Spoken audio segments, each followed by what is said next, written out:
What we're looking at in this video is something called while loops. And before we get to looking at while loops, I just want to deal with a word that sounds difficult, and that is the word iteration. And it's not a difficult word at all. All it means is to repeat a process, so repeating a set of instructions to reach a goal or some result. And that's all it means. And so let's say that we have some code and it starts here and it ends here, and we're going to repeat it. So we're going to get to the end and then we're going to go back to where the start is. So this would be called our first iteration. So the first time we do that is the first iteration. Second iteration, third iteration are the second and third times we repeat whatever loop we're in. And so that's all iteration means, nothing too clever there. And what we're going to now look at is this thing called a while loop.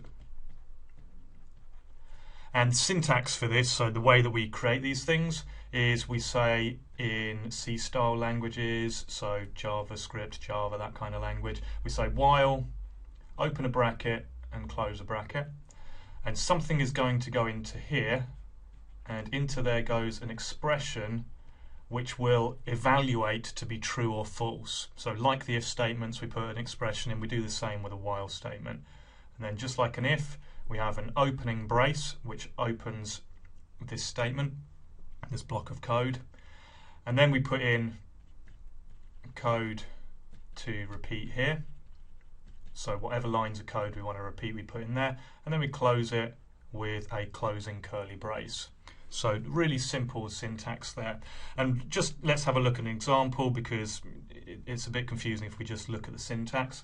So an example of this working, and what I'm going to do is I'm going to have something where I've got a variable, and so I'm just going to call that variable A, and I'm going to assign it the value of 0. And what I want to happen is I want this A to count up and put on the screen the number which is stored in A, and I want it to do it 4 times. So I want it to go from 0 to 4, so it'll actually be 5 times. So I'm looking at a while loop. So while, open my bracket, and I'm going to say while A, I want it to go from 0 to 4, so while A is less than 5. So it's got to be less than 5. And so here's my Boolean expression which will evaluate to true or false. At the moment this is true. While it's true, it will repeat this loop. Open my curly brace to begin this structure. And then in my block of code, I'm going to say document write and then the value of A. So that's going to put A onto my screen or into my web page. And then I'm going to say to it A++, so increment A. A is A plus 1. So what's going to happen, and let's just finish the closing brace there. So what's going to happen, it's going to come in here, it's going to say, is A less than 5? Well, it is, so that's true, so I may as well run this. So then it'll put 0 on the screen, and then it will say A++, so now A is 1. Is 1 less than 5? Well, it is, it's true, so I'm going to put 1 on the screen. Now A++, 1 plus 1 is 2, so is 2 less than 5? Yes, it is, so I'll put 2 on the screen.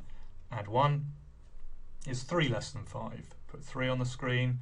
Add 1, is 4 less than 5? Yes, it is. Put 4 on the screen. And then at this point, it adds 1 and comes up with 5. Is 5 less than 5? No, it's not. It's not less than 5. So at this point, once this is evaluated, it will instantly go from here and it will go to this end brace here and then carry on with the code underneath. So that's how your while loop works. Let's have a look at one of them working when we have our browser. So here we go. Let's do our code inside here. And what I want a program to do is, I want it to keep on asking the user to type in a number. And if they guess the computer's number correctly, then it will say that they've got it right, well done.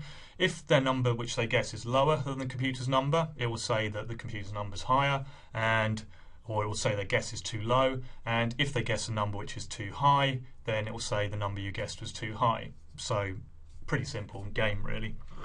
And so the first thing I'm going to do is I'm going to say that I've got a variable which is called game over, and initially that's going to be false, so my game is playing, so I'm going to have game over being false.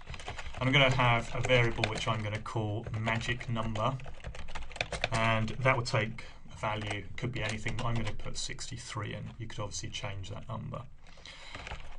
And I'm going to say while we're not game over, so remember this has to evaluate to true, so at the beginning it's false. If I say not false, that will evaluate to true. So while it's not the game over, I want to do something, and I'll close that. So that's my while loop set up. Now if I leave this now and start running it, then what will happen is it will keep on going, because I never switch this game over to be true, and so it's always false. This always evaluates to false. So this means that this while loop will go again and again and again and again forever, and so we call it an infinite loop. That's what infinite loop means. And with while loops you want to be really, really careful that you don't get something repeating forever. Now what I'm going to do to avoid that, so I want to get the input from the user. So I'm going to say I want a new variable called guess, and I'm going to prompt the user to guess my number, so guess the computer's number. And then what I'm going to do is I'm going to use if statements. I could use case and switch statements, but I'm going to use if statements here. So if the guess, just because I think it's a bit clearer, if the guess is less than the magic number, so they haven't got it right, they've got it less, then I'm going to put document write, and I'm going to write there your guess is too low. And then I'm going to do another if beneath, and I'm going to say if your guess is greater than the magic number, that's the computer's number, then document write your guess is too high. And then I'm going to do a third if, and I'm going to look to see if the guess is the same as the, I've just noticed a spelling mistake there, so let's just correct that. So magic number is magic number, and I've done it again. So if your guess is the same as the magic number, then we'll put that's right, magic number is, and then I'm just going to use that variable again, and I'm going to concatenate the variable onto the string there. And the other thing I want to do, if they get the correct number, remember I must remember somehow to make this so that I can escape out of this loop. So what I'm going to do here is, if they get the correct number, I'm going to switch game over to be true this time. So game over is now true. And if they get the right magic number, that's what will end this repetition or this iterative, this iteration process going on with the while loop. So let's try and run this. So it prompts me, guess my number. So let's say that I guess first of all 60. And it says your guess is too low, and we can see the output up here, and it's going to put all the outputs together. And guess my number again, so I type in 65, and it says my guess is too high. So what about 64? My guess is too high. What about 62? My guess is too low. Okay, I'll try 63, and that's right, the magic number is 63, and it stops prompting me, and we're now out of that loop, and my program has finished. So there we are, while loops. All you have to think is with a while loop, you want something here that evaluates to true, and then you run some code, and that will keep on going until this evaluates to be false.